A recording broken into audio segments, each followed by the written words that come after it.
কোটা সংস্কার আন্দোলন, ৯ দফা দাবি সবশেষ সরকারের পদত্যাগের ১ দফা দাবিতে ছাত্র জনতার রাজপথ দখল। শুরু থেকে রাজপথে সেই উত্তাপ ছড়ানো স্লোগান আর মিছিলে সামনের সারিতে ছিলেন টাঙ্গাইলের ইমন।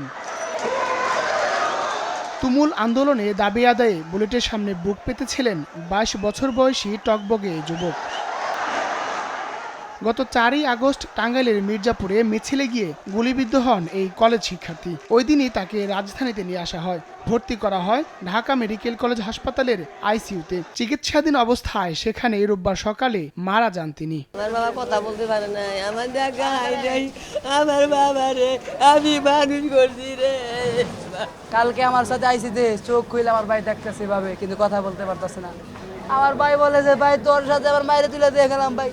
আমার ভাই কথা বলছে ভাই আমি যদি দুনিয়াতে বাঁচি আমি নামাজ পড়বো, দাঁড়িয়ে রাখ, আল্লাহর কাছে দোয়া কর।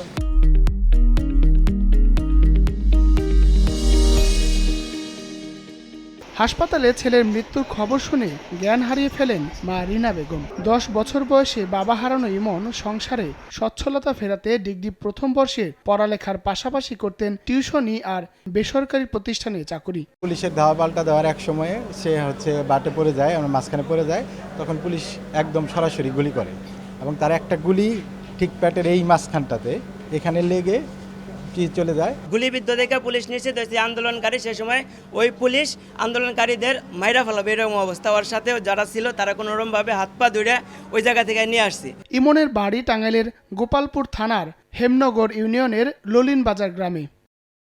হায়দার আলী, সময় সংবাদ, ঢাকা।